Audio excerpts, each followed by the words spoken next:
DAZN up to 8 million global subscribers per Stephen Impey from sportspromedia.com. Also, Sports Illustrated echoed this statement as well as the 8 million number, but we're going to get to Sports Illustrated's sort of article in a second, and it's a different aspect of this discussion. But, Gary, thoughts on DAZN reaching 8 million global subscribers, and also, per the same sources, that the U.S. operations roughly equaled 10% of the platform's global subscriber base. So 800,000 subscribers in the U.S. is what this article is stating. So, Gary, thoughts on 800,000 subscribers in the U.S. and 8 million worldwide? 800,000 in the U.S. sounds good, but they seem to be pretty aggressive. Like, if you would have said to me a year into this, I know we're a little over a year, but about a year into this, we're going to be at 800,000 subscribers. I would say that's really good. I don't know what number they had in mind. I don't know if that's good or bad in their heads, but to me, that sounds pretty good. And 8 million globally sounds phenomenal. You know, how many countries is it in? I know that Italy, France. 9 markets. Okay. I mean, that sounds good. Again, I don't know how much money they've invested into it. They said they want to become an $8 billion company before they offer an IPO, which seems insane. We're going to get to that in a second. Yeah.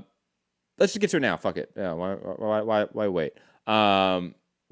Sports Illustrated from John Wall Street reporting DAZN nearly halfway home to that magic number and for the IPO.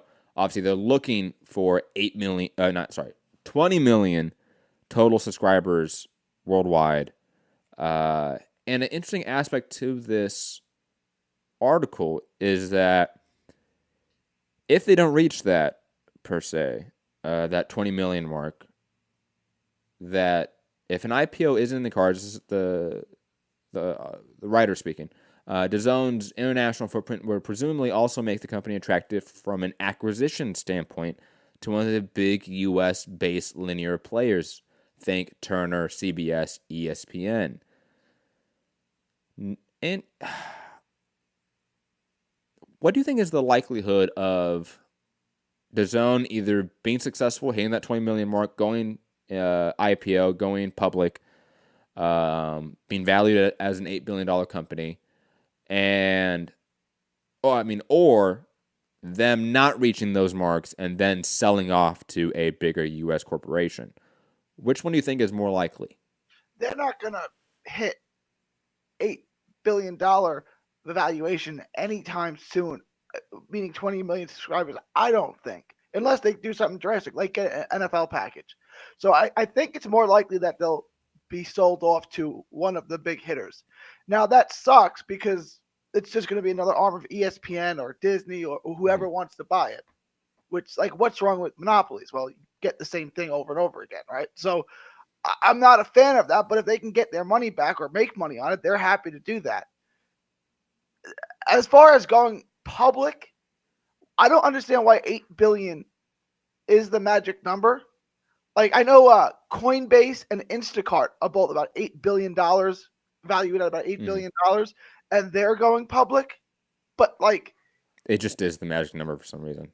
I see that all the time. It's called, anything with $1 billion value is called, in the industry, is called a unicorn company.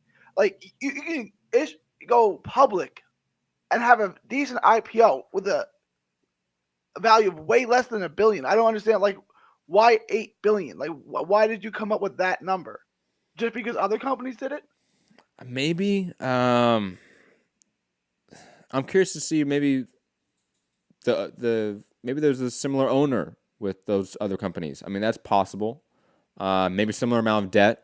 Maybe that's the reason why. If you maybe look at the debt of those companies respective to DAZN's debt, maybe it's around the same mark, and maybe that's why. I don't know.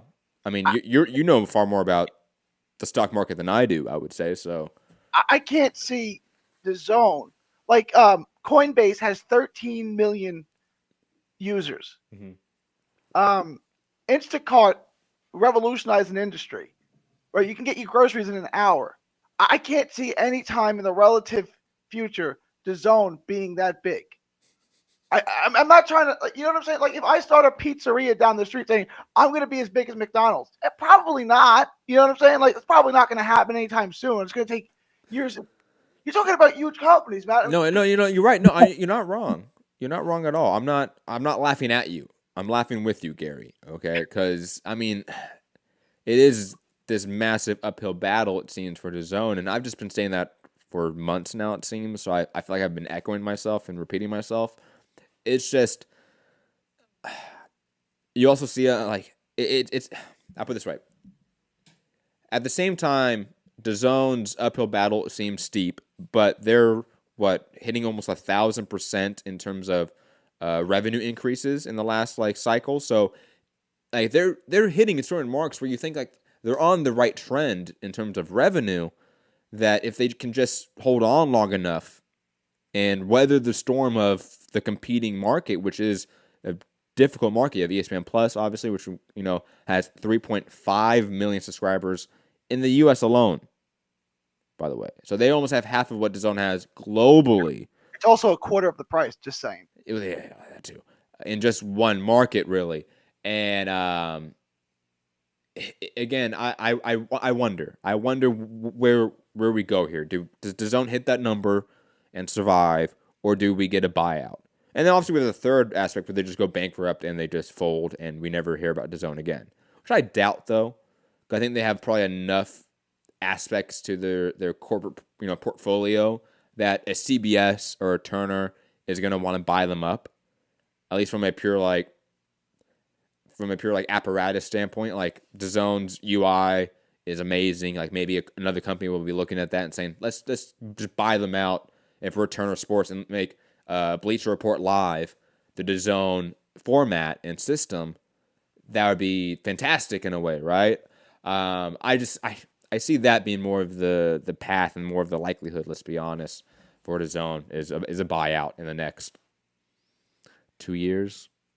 Yeah, 3 years. Like when Sirius came out, there was Sirius and XM Radio. Yes. They were different companies. Yes, competing companies. They were both awful, right? Like they both were awful. And then they merged, became a really good company. It took a while, right? But like they both had something pretty good. It was a little ahead of its time, and it really wasn't making money at that point. I think that's DAZN. Like, I know that people are going to think I'm hating on DAZN because I just compared it to a pizzeria down the street trying to compete with McDonald's, right? It's like, but it's going to take time. Like, I think their product is good, but it's not there yet, right? Yeah, especially for the market price they're asking for. I mean, $20 for a OTT service is just way above market value. Like there's nothing on the market that is at that price. Nothing that is a streaming service in the U.S. market, at least. I don't know about UK market or other markets, but in the U.S. market, literally nothing is at $20 a month for the base price. If they want to get football in some capacity, I don't think that they're going to have, and I don't know their books, but I can't see them having the cash to do it. So they're going to have to get money from somewhere else. Now, is that a merger, a buyout? I don't know. But they want to compete with Disney. Well, and think about this. Disney Plus, right, which just came out. Their new TV show, The Mandalorians, the new Star Wars TV show. Each episode is rumored to be priced at $10 million, the budget for each episode. And there's 8 episodes a season. So it's an $80 million budget for that TV show for just the one season, right? Which seems high, right, for a TV show. Yeah, it seems real high for a TV show. Now, if you think about in a movie perspective, it's an 8-hour movie for $80 million. That's cheap, especially in Star Wars universe. Because a 2-hour movie is going to cost you in Disney at least $200 million plus if it's a Star Wars movie. Just from a pure budget perspective, right? Star Wars movie aside, right? Just a summer release movie. What are we looking at? $30, $40, $50 million budget? No. More than that? Well, not Disney. Are you talking about like the biggies? So like not Avatar, not Star Wars, not Marvel, not those movies. Right. Like I would say probably a $60 to $80 million budget's the average now. For a 2-hour movie. Yes. Okay. I would probably say that's the average now.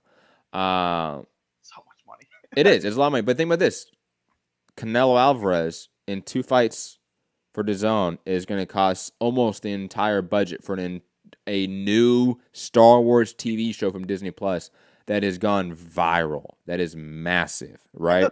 What was that? Boxing was always fairly cheap to produce, but with those numbers, it's not anymore.